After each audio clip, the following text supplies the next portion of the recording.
Let me read from chapter 24. That'll be the last chapter of 2 Samuel.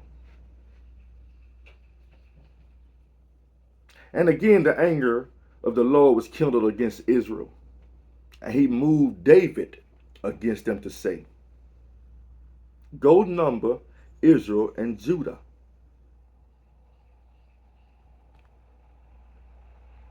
Now, in one version, it says Satan moved him.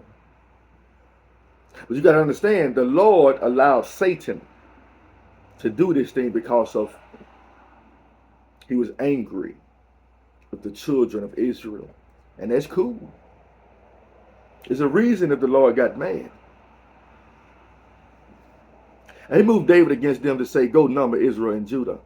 For the king said to Joab, the captain of the host which was with him, go now through all the tribes of Israel, from Dan even to Beersheba, and number you the people, that I may know the number of the people. And Joab said unto the king, now the Lord thy God add unto thy people, how many soever they be, 100-fold, and that the eyes of my Lord the king may see it. But why doth my Lord the king delight in this thing? Sometimes some things you do ain't got nothing to do with you. But sometimes the things you do is all you. Notwithstanding, the king's word prevailed against Joab and against the captains of the host. And Joab and the captains of the host went out from the presence of the king to number the people of Israel. And they passed over Jordan and pitched in Aurora on the right side of the city that lieth in the midst of the river of Gad, and towered Jazar. Then they came to Gilead and to the land of Tatam Hadshi, and they came to Danjan and about to Zidon, and came to the stronghold of Tyre, and to all the cities of the Hivites and of the Canaanites. And they went out to the south of Judah, even to Beersheba. So when they had gone through all the land, they came to Jerusalem at the end of 9 months and 20 days. And Joab gave up the sum of the number of the people unto the king. And there were in Israel 800,000 valiant men that drew the sword. And the men of Judah were 500,000 men. And David's heart smote him after that he had numbered the people. And David said unto the Lord, I have sinned greatly in that I have done. And now I beseech thee, O Lord, take away thy iniquity of thy servant, for I have done very foolishly. For when David was up in the morning, the word of the Lord came unto the prophet Gad, David's seer, saying, go and say unto David, thus saith the Lord, I offer thee 3 things. Choose thee one of them, that I may do it unto thee. He gave David a choice. And the thing is, the Lord did this for a reason. I don't know what the children of Israel, but I guarantee you meet another book, you'll see what the Lord was angry about.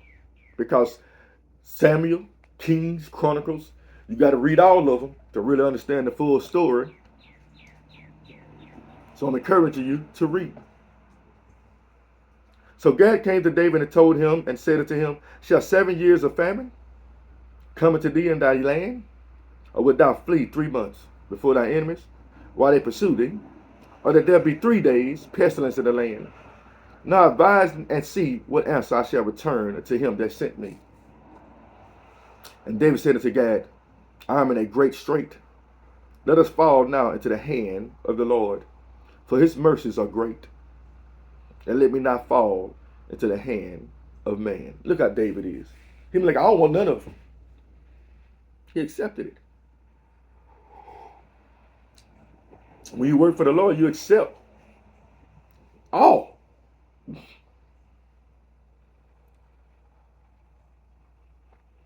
So the Lord sent a pestilence upon Israel from the morning even to the time appointed.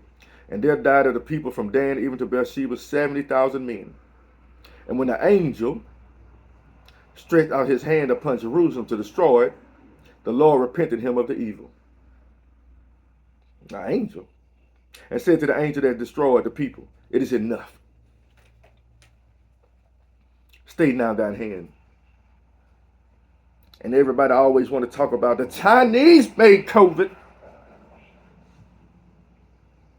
They always want to blame the world. You better look up and read Revelations and see why a lot of things happen in the land. Maybe God moved the Chinese to create a plague. I don't know. I'm just saying, read the Bible. If it happened, it happened. Because the land was doing evil. The world was doing evil because COVID didn't just touch the United States. COVID touched everywhere. And many people died. And you ever notice something when that word happened? A lot of people start praying to the Lord. But the Lord didn't stop it and slow it down until he said, enough is enough. A lot of times in your life, a lot of things ain't going to happen. Stop it until the Lord say, that's enough. Give him a little peace.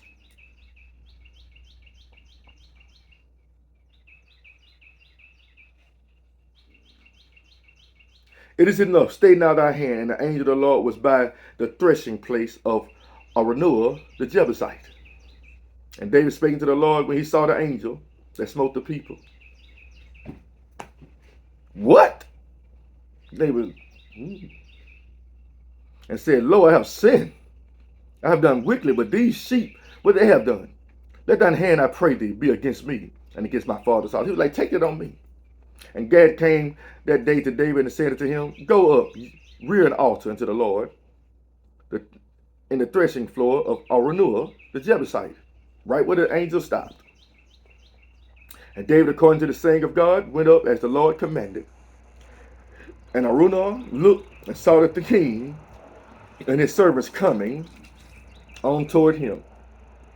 And Araunah went out and bowed himself before the king on the face upon the ground. And Araunah said, wherefore is my lord the king come to his servant? And David said, to buy the threshing floor of thee, to build an altar unto the Lord, that the plague may be stayed from the people. And Araunah said unto David, let my lord the king take and offer up what seemeth good unto him. Behold, here be oxen for burnt sacrifices, and threshing instruments, and other instruments of the oxen for wood. All these things did Araunah as a king give unto the king. And Araunah said unto the king, the Lord thy God accept thee. And the king said unto Araunah, nay, but I will surely buy it. Look how just this king was. Most kings are like, okay, I got you. I ain't got to use my money. He's like, I'll buy it of thee at a price. I said, well, I offer burnt offerings to the Lord of my God, that which doth cost me nothing. Some of y'all preachers might want to take heed to what I'm telling you right now, you greedy sons of guns.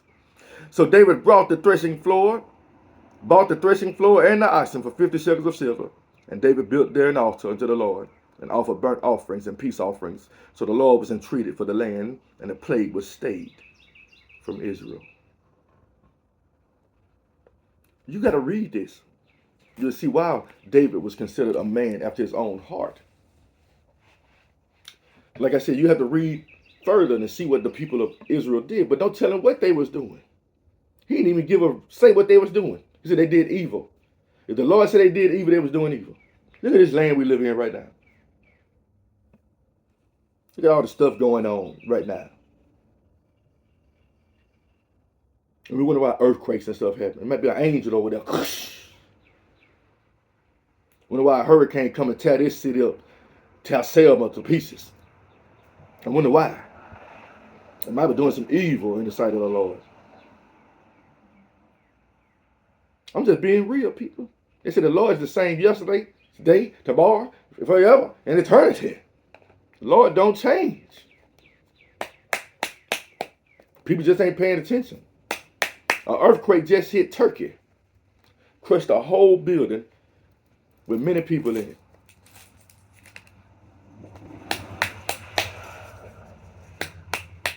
Everything serves a purpose. He said all things work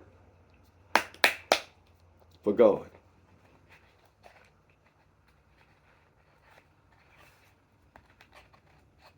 He said, you'll read it. Satan tempted him. So when the Lord set on his mind, he opened up the gateway. But you got to think about it. I told you years ago, when David let the devil in, when he did that to Uriah, he let the devil in. Not only did the devil start influencing David's family, they started influencing other folks. One thing about a wicked leader can bring plagues and problems in the world. They can make horrible things happen. I didn't say make it, but they can cause horrible things to happen in the land.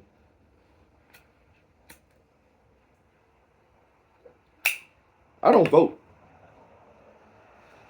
I was telling my boss the other day, I don't vote. You know why? Because I don't know what their intentions are. So the Lord put in power, I'm down with it. What they do, I got no choice. But when it comes to anything that goes against God, I'm against. So I'm very careful. The reason I learned this is from the Bible. The people wanted a head so bad. Yeah, I'm supposed to respect the president. I respect him. But if he do foolish things, he do foolish things. You ought to see what Elijah told one of the kings. I ain't come here for you. If it was, this ain't got nothing to do with you, homie. He didn't care. Elijah worked for the Lord. This ain't even about you. Because that king was doing evil in the sight of the Lord. He disrespected him. Like, what you here for? Then he proceeded to tell them some things that the Lord said. Well, they feared God and they feared Elijah. If you truly fear God, people will fear you. And you ain't understanding what I'm saying. I ain't saying you. If you honor God, people will honor you.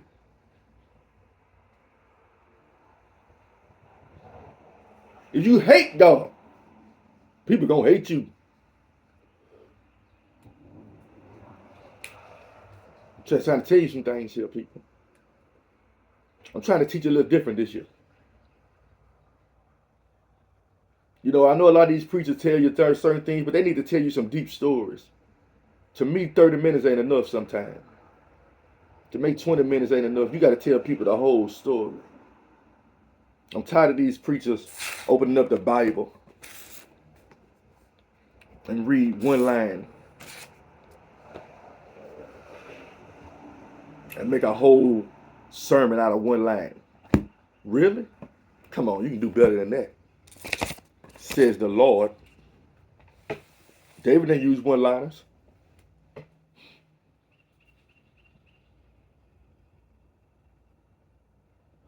You got to explain to people. You got to teach the people. They have not because they ask not. Let me say this. They have not because they teach not.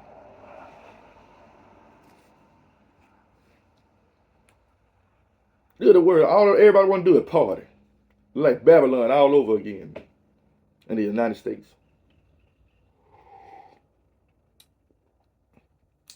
You know, in California, they lowered the legal consent age. They legalized prostitution. And the people had to agree with this in order for it to happen. And now you got parents and children complaining about pimps and whores walking down the street half naked.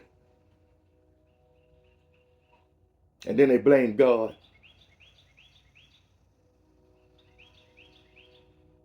Children are dying at an alarming rate because of abortion. And then they blame God. You got higher ups that are homosexuals and lesbians. Then they blame God. You got kings and rulers that are extortioners, liars, and thieves. Then they blame God. Blame man. You want to put the blame on somebody. Blame man. There are civilizations right now that would not allow homosexual activity to arise in their civilization, in their nation. And like we would have stayed like we are than accept help from y'all. Will you ever legalize this? No. Look at America, the land of the free to do as you please. I love where I live. I love that I was born in America, but I feel I got a purpose here in America. I can't focus what's going on in China. All I do is stay focused on the Bible, and my task set it before me. I pray not for the world, but those you have given me out of the world. I don't pray that you take them out of the world. I pray that you keep them to the evil thereof. That's it. I don't pray for the world. People are like, you need to pray for the world. Some of them prayers going to go straight to the roof and down because of the evil that's going on there. In Japan, China, Ireland, England, Spain, Brazil, Australia, everywhere. They got servants there. I focus on my territory. I ain't selfish neither. But I know some things are way past my understanding. All I can understand it was somewhat of what God gives me to do, my mission. I still ain't fully got that down packed yet. But I'm trying to tell y'all some things today. Stay the course. The world may be crumbling and falling behind you. Stay the course. You may have did something that's displeasing to the Lord and he's punished you for it. Stay the course. Because the Lord is just. And whatever punishment he pronounced towards you, you deserve. I deserve. Whatever the Lord allows to happen in my life, I deserve it. Stop blaming God for everything. Why did you take my son? Just think about this. You shouldn't be worrying no more. I lost my father on my birthday. Lost my mother about 2 years ago. And I'm happy they ain't here no more. I don't wish they were back. Back here? Why do I want somebody to come back here? Why do I go to a necromancer and let me talk to my mama? She probably slapped me in the face. Get a hold of yourself, boy. The spirit will slap me in the face. What you woke me for? Let me sleep.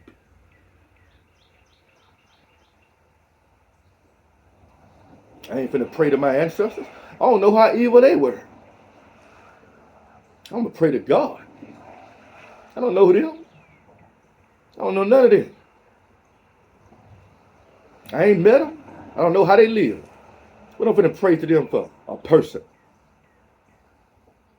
Not only a person, a dead person. A sleeping person.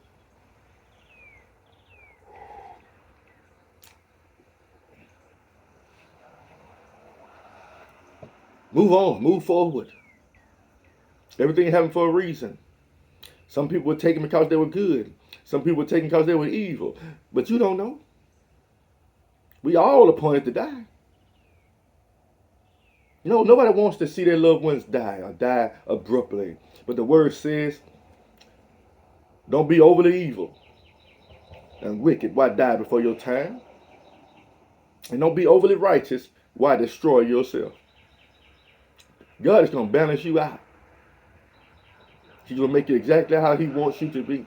You wasn't born exactly how you was meant to be. Because there's a process in the Bible that every believer has to go through. It's called a born again process. I watched a video yesterday. They said Jesus, when he descended to hell, he didn't preach to the people that was already damned. He preached to the people that already lived for him and finished the course with them. But the rest are still there. Because they had their chance to live right for God. Let me pause and I will continue.